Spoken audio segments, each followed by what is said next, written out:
तो आज हम लोग बात करने वाले हैं आयरन फिस्ट सीरीज के सीजन 1 के एपिसोड नंबर 3 के बारे में। तो एपिसोड की शुरुआत में हम कॉलिन को देख पाते हैं जो कि सो रही थी, लेकिन इतने में ही इसके घर में डैनी को ढूंढते हुए कुछ लोग आ जाते हैं, क्योंकि जैसा कि हमने पिछले एपिसोड में देखा था कि डैनी मेंटल असाइलम तोड़कर भाग गया था, तो सभी लोगों को ये लग रहा था कि वो कॉलिन के यहाँ पर आया होगा।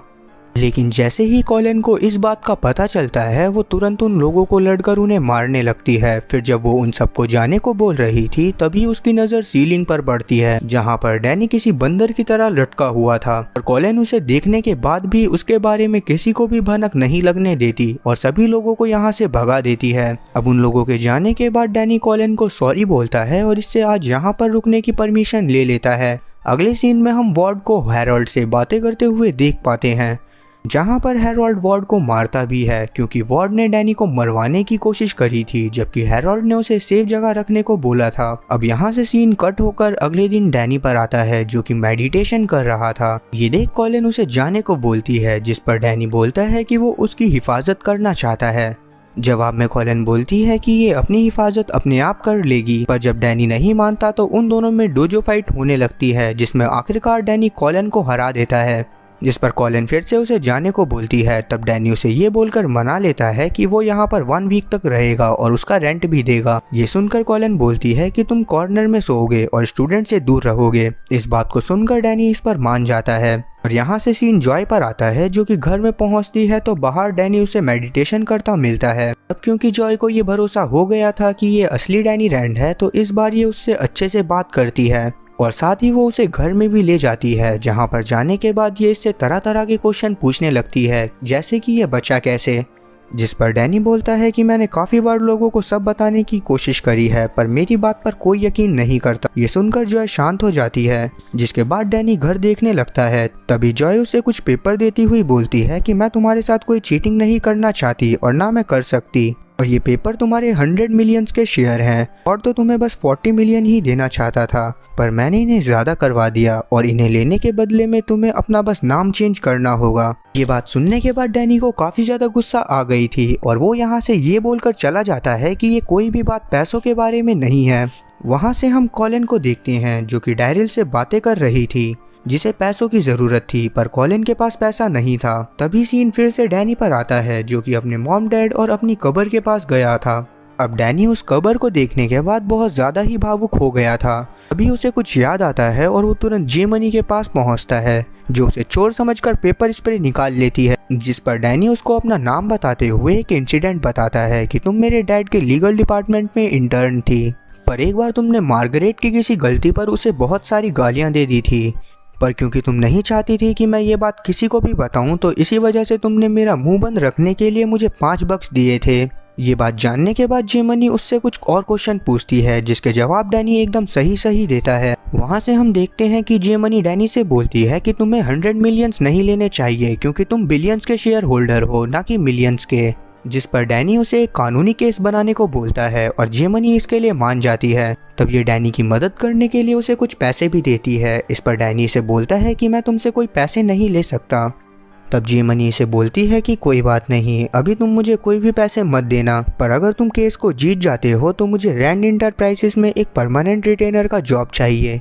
जिसके बाद डैनी भी इस पर मान जाता है और जेमनी उसे उसका हुलिया सही करने के लिए कुछ पैसे देती हुई यहाँ से चली जाती। अगले सीन में हम जॉय वार्ड को एक लग्जरी कार में मीटिंग करते हुए देख पाते हैं, और अब ये सीन यहीं कट होकर हैरोल्ड पर आता है, जिसके रूम की लाइट एकदम से चली गई थी। तभी यहाँ पर एक औरत आती है, जो वो औरत इसे बोलती है कि हम तुमसे बहुत ज़्यादा डिसअपॉइंट हुए हैं, क्योंकि मेरे मना करने के बावजूद भी तुम यहाँ से बाहर गए। ये सुनकर हैरोल्ड काफ़ी ज़्यादा डर गया था। तब वो औरत उसे बोलती है कि तुम्हें घुटने पर बैठकर माफ़ी मांगनी होगी। इस पर हैरोल्ड डरते हुए घुटनों पर बैठ जाता है और माफ़ी मांगने लगता है। अब अगले सीन में हम लोग डैनी को देखते हैं, जो कि डोजो में पहुंचता है तो वहाँ बच्चे प्रैक्टिस कर रहे थे और वो बहुत ज़्यादा ही लापरवाही से प्रैक्टिस कर रहे थे। ये देखकर डैनी को गुस्सा आ जाता है और वो उन्हें समझाने लगता है कि डोजो रिस्पेक्ट की जगह है, पर बच्चे उसका उल्टा मजाक बनाने लगते हैं। ये देखकर डैनी गुस्से में एक बच्चे को हिट करता है, लेकिन इतने में ही यहाँ पर कॉलिन पहुँच जाती है, जो कि डैनी को अपने साथ अंदर ले जाकर सुनाने लगती है। और अब डैनी इसे सॉरी बोलकर यहाँ से चला जाता है। वहीं जॉय मीटिंग करते हुए वार्ड और दूसरे आदमी को एक हॉस्पिटल में लेकर जाती है, जहाँ पर एक बच्चा केविन था जो 30 मिनट में बीमारी से मरने वाला था, पर केविन ने उसके सभी ऑर्गन्स डोनेट करने को बोला था। तब जॉय बोलती है कि रैंड के बहुत सारे फ्रेंड्स हैं और एक रैंड ने मुझे केविन के बारे में बताया ताकि तुम अपने भतीजे को बचा सको। अब जाकर हमें ये पता चलता है कि ये आदमी जो इन दोनों के साथ आया है, इसके भतीजे की तबीयत बहुत ज़्यादा ख़राब है और उसे कुछ ऑर्गन्स की ज़रूरत थी जो कि अब उसे मिल जाएंगे। ये बात सुनने के बाद वो आदमी काफ़ी ज़्यादा इमोशनल हो गया था। अब अगले सीन में हम डैनी की प्रैक्टिस के कुछ सीन देखते हैं जहाँ पर उसे डंडों से मारा जा रहा था ताकि वो अपने आप को कठोर बना सके। अब अगले सीन में हम लोग डैनी और जे मनी को बातें करते हुए देख पाते हैं, जहाँ पर इन दोनों की बातों से हम लोग जान पाते हैं कि जे मनी के पास कोई भी प्रूफ नहीं है जिससे वो कोर्ट में ये साबित कर सके कि यही असली डैनी रैंड है। ना ही उसके पास कोई बर्थ सर्टिफिकेट है, ना कोई लाइब्रेरी कार्ड और ना ही कोई फिंगरप्रिंट वगैरह। तब डैनी को याद आता है कि एक बार स्केटिंग करते वक्त उसका हाथ टूट गया था, तो शायद उसका एक्सरे कॉपी आज भी हॉस्पिटल में होगा। उसके एक्सरे पर उसके फिंगरप्रिंट भी होंगे। इसका मतलब साफ यही है कि अब डैनी को पहचाना जा सकता था कि यही असली डैनी रैंड है। ये बोलकर वो तुरंत हॉस्पिटल जाता है और एक्सरे ढूंढने लगता है, लेकिन तभी यहाँ पर एक आदमी आकर डैनी के ऊपर हमला करता हुआ इस पूरे कमरे में आग लगाने की कोशिश करने लगता है। साथ ही ये डैनी को घायल करने के बाद इस पूरे रूम में पेट्रोल छिड़क देता है। इस बात को देखने के बाद डैनी को काफ़ी ज़्यादा गुस्सा आ गई थी और अब तब इस आदमी को मजा चखाने के लिए डैनी आयरन फिस्ट को समन करता हुआ उस आदमी से लड़ाई करने लगता है, जिसमें डैनी बड़े आराम से उस आदमी को मार देता है। लेकिन वो आदमी उस रूम में आग लगा चुका था, जिस वजह से वहाँ पर सब जलने लगता है। इसी वजह से डैनी बहुत गुस्से में वार्ड के पास जाता है और उसे इसी वजह से बहुत उल्टा सीधा बोलने लगता है, जिस पर वार्ड इसे मना करने लगता है कि मैंने तुम्हें मारने के लिए किसी भी आदमी को नहीं भेजा था और बेशक से तुम कुछ भी क्यों ना कर लो, तुम्हारे बोलने से डैनी जिंदा नहीं हो जाएगा। ये सुनकर डैनी उससे लड़ने लगता है, लेकिन इतने में ही जॉय बीच में आ गई थी जो कि उन दोनों को छुड़वाती है और डैनी यहाँ से चला जाता है। तब ऑफिस में जॉय वार्ड से वो सारे डॉक्यूमेंट ले लेती है जो डैनी से रिलेटेड थे, क्योंकि पहले उन्हें लग रहा था कि ये नकली डैनी है और इसीलिए उन्होंने इन डॉक्यूमेंट को छुपाया। तभी जॉय घर वापस जाती है तो वो एक पॉट को देखती है और यहीं से सीन कट होकर एक इलीगल फाइट अरीना में आता है जहां पर कॉलिन आई हुई थी। तब वहां सब लोग एक आदमी से लड़ने से डर रहे थे क्योंकि ये काफ़ी ज़्यादा खतरनाक था। ये देखकर कॉलिन रिंग में उतर जाती है। रेफरी उसे वहां आने से काफ़ी मना करता है पर वो नहीं मानती और अपना नाम डॉटर ऑफ द ड्रैगन बताती हुई उस आदमी से लड़ने लगती है। अब उस फाइट में हम लोग देख पाते हैं कि रस्टी कॉलिन का अपोनेंट था। वहां कॉलिन और रस्टी दोनों ही बहुत ज़्यादा खतरनाक फाइट करते हैं जिसमें कॉलिन बहुत पिटती है, पर तभी वो अचानक से रस्टी को बहुत बुरी तरह से मारने लगती है जिसमें रस्टी बेहोश हो जाता है।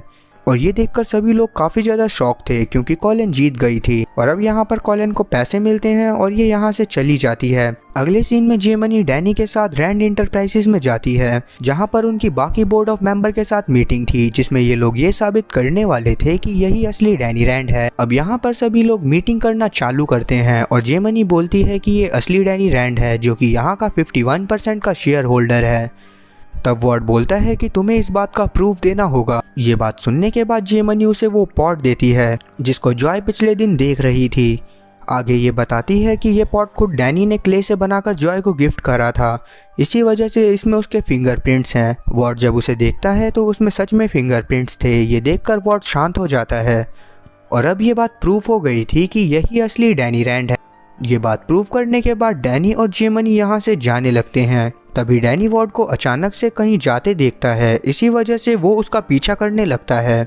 जहाँ पर इसका पीछा करते हुए ये हैरोल्ड के होटल में पहुँचता है, पर क्योंकि वहाँ पर फिंगरप्रिंट सेंसर लगे हुए थे इसी वजह से ये अंदर नहीं जा सकता था। पर क्योंकि ये जानना चाहता था कि आखिरकार अंदर क्या है तो इसी वजह से ये अपनी पावर का इस्तेमाल करता हुआ इस बिल्डिंग की विंडो तक पहुँच जाता है और अब ये एक खिड़की से लटककर दीवार से चढ़ता हुआ ऊपर जाने लगता है। लेकिन ये ऊपर पहुंचा ही था कि इतने में ही कोई इसे धक्का देकर नीचे गिरा देता है।